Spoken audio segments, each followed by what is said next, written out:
യേശു പറഞ്ഞു, ഞാൻ ലോകത്തിന്റെ വെളിച്ചം ആകുന്നു. എന്നെ അനുഗമിക്കുന്നവൻ ഇരുളിൽ നടക്കാതെ ജീവന്റെ വെളിച്ചമുള്ളവൻ ആകും എന്ന്.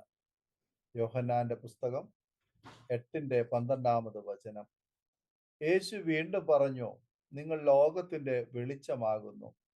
മത്തായി സുവിശേഷം 5:14.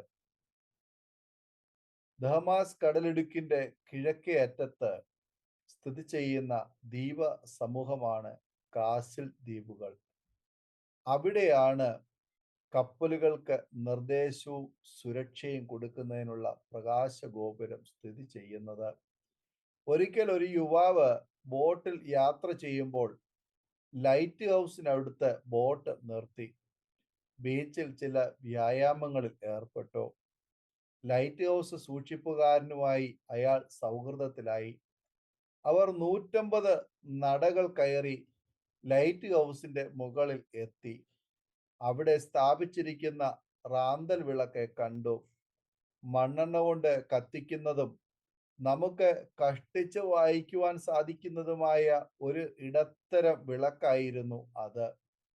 ഇത്ര ചെറിയ വിളക്കിന്റെ പ്രകാശമാണോ അകലങ്ങളിലുള്ളവർക്ക് നിർദ്ദേശം കൊടുക്കുന്നത് എന്നോർത്ത് അയാൾ അമ്പരന്ന് പോയി. എന്നാൽ കണ്ണാടിച്ചില്ലുകൾ ഉപയോഗിച്ച് ഈ വെളിച്ചം പ്രതിബിംബിക്കുമ്പോൾ അത് 20 കിലോമീറ്റർ അകലെ നിന്ന് കാണുവാൻ സാധിക്കുന്നു.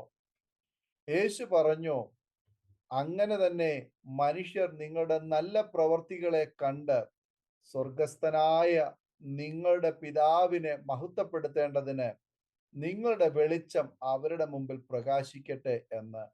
മത്തായി 5:16.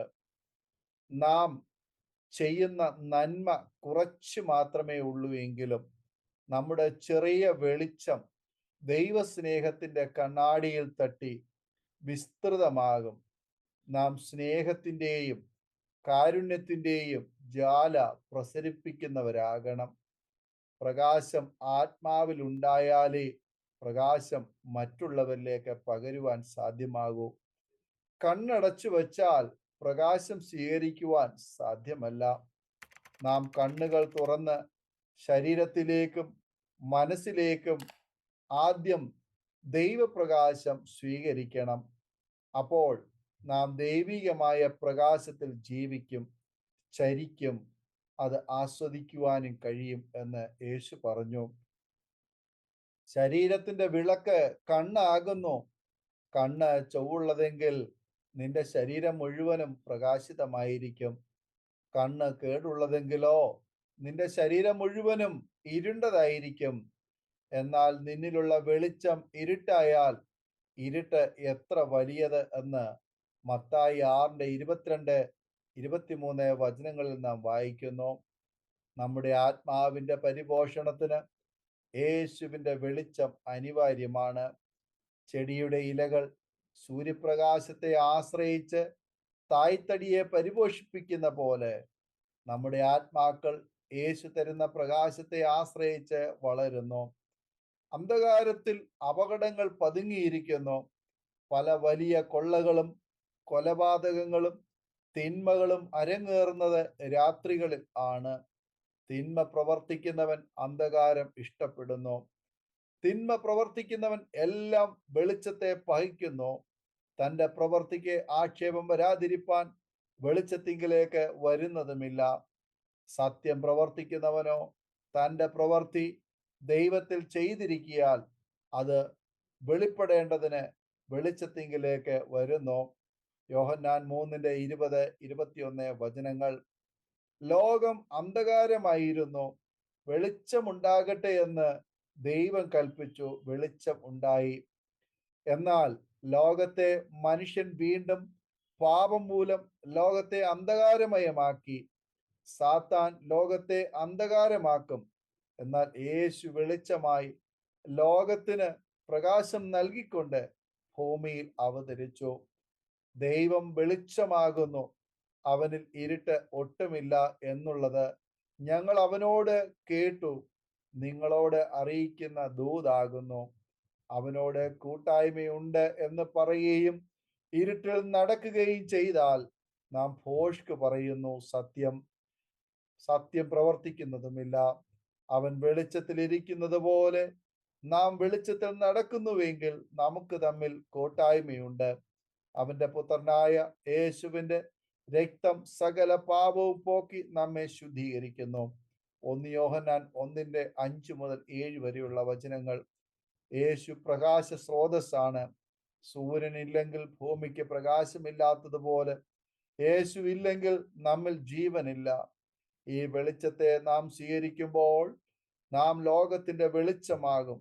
യേശു ആകുന്ന സത്യ വെളിച്ചത്തെ ലോകത്തിന് കാണിച്ചു കൊടുക്കുന്ന ഒരു വെളിച്ചമായി നാം മാറും. നാം ആകുന്ന വിളക്കിൽ എണ്ണ വേണം, എങ്കിൽ മാത്രമേ അത് പ്രകാശനമാകൂ. വിളക്കിലെ തിരികൾ വൃത്തിയാക്കണം. അതിൽ പറ്റിയിരിക്കുന്ന കരിങ്കട്ടകൾ വെട്ടിക്കളയണം. എങ്കിൽ മാത്രമേ നല്ല പ്രകാശം വിളക്ക് നൽകുകയുള്ളൂ. നമ്മിലെ പാപച്ചെളികളെ വൃത്തിയാക്കിയില്ലെങ്കിൽ നമ്മുടെ ആത്മാവ് ഇരുളടയും. അപ്പോൾ മറ്റുള്ളവർക്ക് പ്രകാശം കൊടുക്കുവാൻ പറ്റുകയില്ല. യേശു പറഞ്ഞു, നിങ്ങൾ ലോകത്തിന്റെ വെളിച്ചമാകുന്നു. മലമേലിരിക്കുന്ന പട്ടണം മറഞ്ഞിരിപ്പാൻ പാടില്ല. വിളക്ക് കത്തിച്ച് പറയിൻ കീഴല്ല തണ്ടിന്മേലത്രേ വെക്കുന്നത്. അപ്പോൾ അത് വീട്ടിലുള്ള എല്ലാവർക്കും പ്രകാശിക്കുന്നു. അങ്ങനെ തന്നെ മനുഷ്യർ നിങ്ങളുടെ നല്ല പ്രവൃത്തികളെ കണ്ട് സ്വർഗസ്ഥനായ നിങ്ങളുടെ പിതാവിനെ മഹത്വപ്പെടുത്തേണ്ടതിന് നിങ്ങളുടെ വെളിച്ചം അവരുടെ മുമ്പിൽ പ്രകാശിക്കട്ടെ. മത്തായി സുവിശേഷം 5:14 മുതൽ 16 വരെയുള്ള വേദവാക്യങ്ങൾ. യേശുവാകുന്ന വെളിച്ചം ആത്മാവിനെ പ്രകാശപൂരിതമാക്കട്ടെ. മറ്റുള്ളവർക്ക് പ്രകാശദാതാവായി നമുക്ക് മാറാം. ഈ പ്രകാശം ഇരുണ്ടു പോകാതിരിപ്പാൻ എപ്പോഴും ലോകത്തിന്റെ വെളിച്ചമായവനിലേക്ക് ദൃഷ്ടി പതിപ്പിക്കാം. യേശു എന്ന വെളിച്ചം ആത്മാവിനെ പ്രകാശപൂരിതമാക്കട്ടെ. നമുക്ക് ആ പ്രകാശമായി മാറുമ്പോൾ ഇരുണ്ടു പോകാതിരിപ്പാൻ എപ്പോഴും ലോകത്തിന്റെ വെളിച്ചമായവനിലേക്ക് ദൃഷ്ടി പതിപ്പിക്കാം.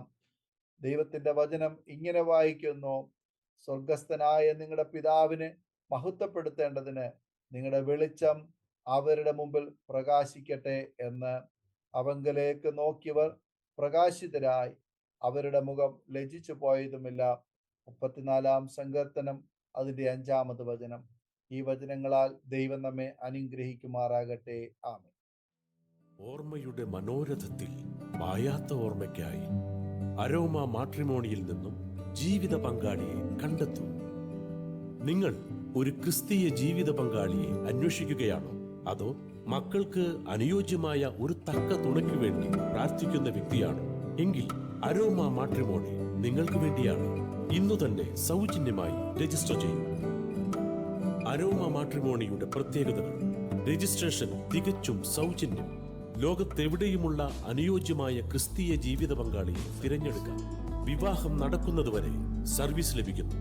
ഏറ്റവും ചെറിയ പാക്കേജുകളും തിരഞ്ഞെടുക്കാം. അരോമ മാട്രിമോണി നിങ്ങൾക്കായി ഒരുക്കുന്നു വിവാഹം പരമാനന്ദം. Email aroma matrimony2020@gmail.com.